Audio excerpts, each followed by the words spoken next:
नमो नमो गुरुदेवन देवा। नमो नमो गुरुदेवन देवा। नमो नमो गुरु अगम अभेवा। नमो नमो गुरुदेवन देवा। नमो नमो गुरु अगम अभेवा। नमो नमो निर्लंब निराशा। नमो नमो परमात्म वासा। नमो नमो त्रिभुवन के स्वामी।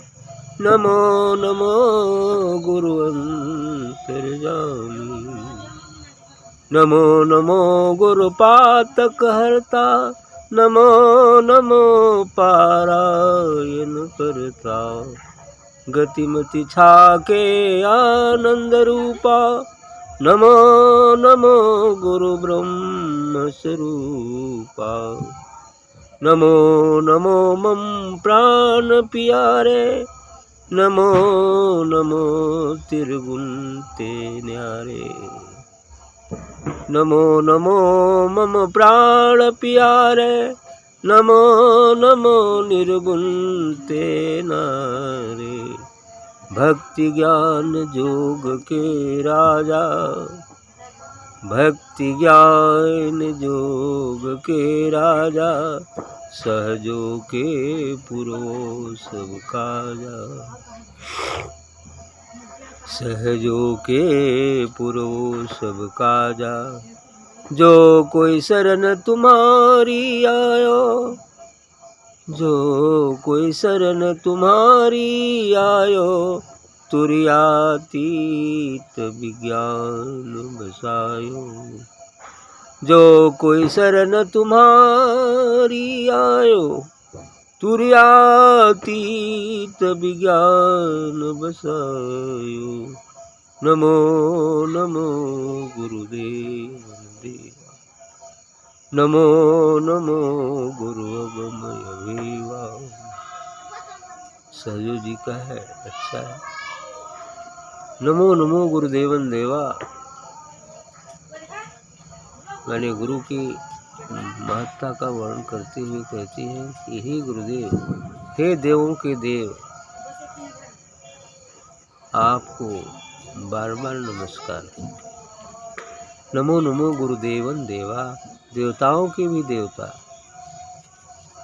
सदगुरु व परमात्मा ही होते हैं, उनको मेरा नमस्कार है, ऐसा कहती है। नमो नमो गुरु अगम अभेवा।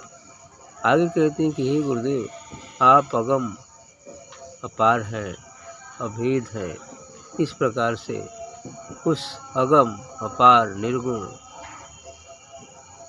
का नाम को नमस्कार है। नमो नमो निर्लंब निराशा। नमो नमो परमात्म वासा। कहते नमो नमो निर्लंब निराशा, मैंने वो निरालंब, उसका कोई आलम्ब नहीं है, लेकिन वह सबका आलम्ब। वह निरालंब, उसका कोई आलम्ब नहीं, वह ही सबका आलम्ब। ब्रह्मा विष्णु महेश, साथ में सभी देवतागण, यक्ष किन्नर गंधर्व, ये पृथ्वी क्षिति जल पाओ गगन समीर, ये सबका आलम्ब वह सद्गुरु व परमात्मा ही है। केवल वही एक तत्व है और सभी उसी से उत्पन्न है, और उन सबको आधार प्रदान करने वाला वह सद्गुरु ही है। नमो नमो परमात्म वासा। और इतनी नहीं, वह सद्गुरु व परमात्मा दोनों एक ही होते हैं, परमात्मा में ही वास करता है। सद्गुरु परमात्मा में ही वास करता है, जो दिव्य ज्योतिर्मय है, और अहम मिटने के बाद, अपने निस्वरूप का बोध होने के बाद, फिर वो आत्मा परमात्मा को ही विलीन हो जाती है। इसलिए कहा गया कि केवल आत्मा ही परमात्मा को जानती है, अर्थात वह स्वयं अपने को जानता है। कोई शरीरधारी, कोई जीव उसको नहीं जान सकता है। इसीलिए कहा जाता है कि कि शरीर रहते शरीर का भान न होना अर्थात बीजदेह हो जाना ही हमें निज स्वरूप का बोध कराएगा, और फिर निज स्वरूप परमात्मा स्वरूप ही है, इसलिए वह परमात्मा का भी अनुभव प्राप्त करेगा। आगे कहते हैं, नमो नमो त्रिभुवन के स्वामी, नमो नमो गुरु अंतर्यामी। मैंने वह गुरुदेव वह सदगुरु के लिए कहते हैं कि त्रिभुवन के स्वामी, तीनों लोकों के स्वामी। तीन लोक, ये पृथ्वी, जल क्या है, आकाश, पाताल और पृथ्वी, ये तीन लोक है। इन तीनों लोकों के स्वामी आत्मा व परमात्मा व सदगुरु ही होते, क्योंकि सब सदगुरु व परमात्मा की इच्छा मत से आत्मा निकली, जिसे ओंकार कहते हैं, आत्मा भी कहते हैं, ईश्वर भी कहते हैं, गुरु भी कहते हैं। ये से और उसी ने ये समस्त ब्रह्मांडों की रचना किया, तो इसलिए वह सबका मालिक है, है ना। नमो नमो गुरु, हाँ, त्रिभुवन के स्वामी, वो तीनों लोकों का स्वामी है और हर ब्रह्मांडों का स्वामी है। हर ब्रह्मांडों में तीनों लोक हैं और हर ब्रह्मांडों का स्वामी है, तो सबका स्वामी हो गया।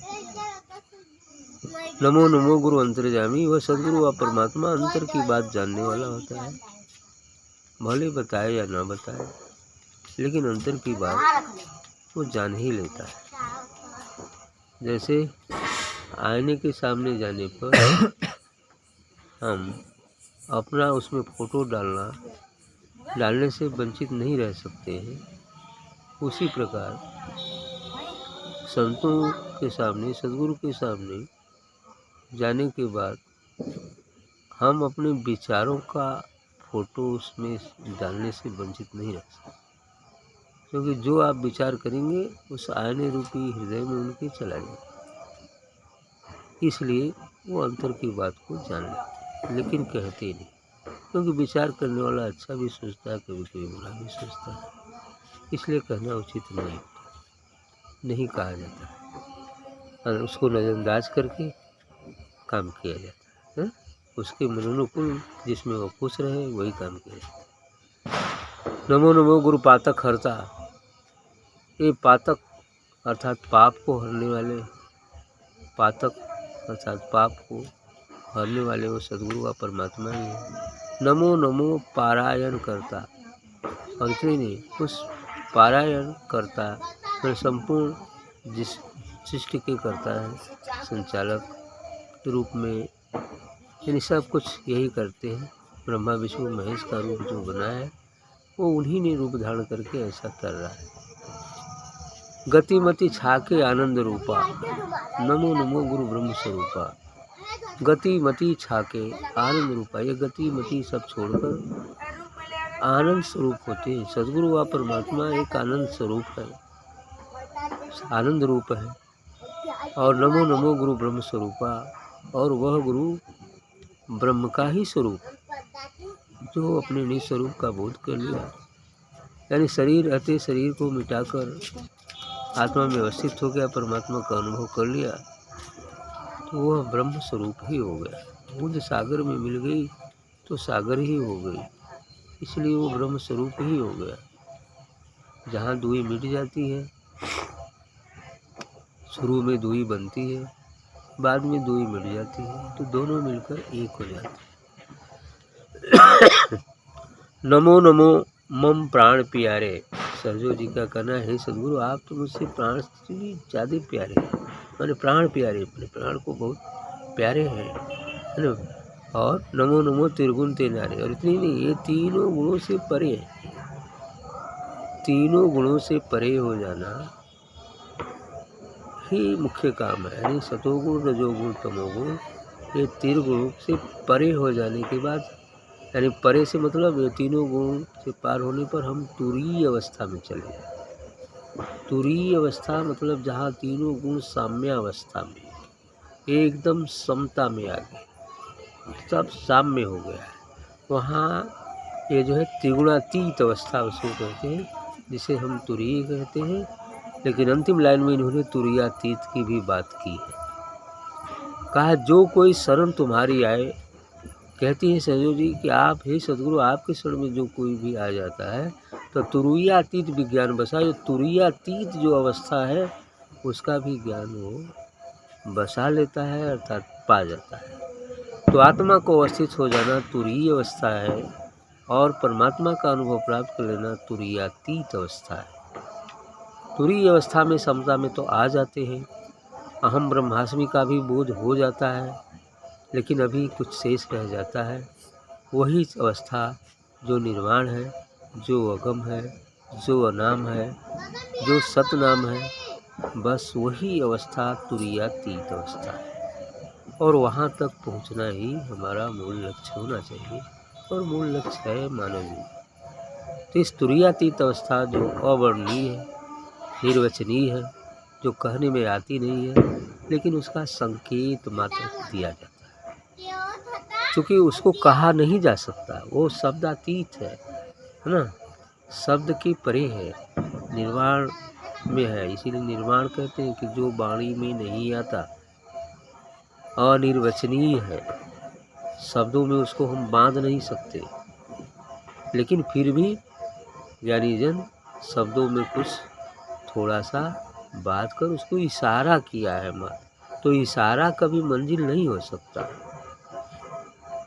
इशारे को समझकर मंजिल तक पहुँचेंगे तो प्राप्त हो जाएगा, तब मंजिल मिल जाएगी।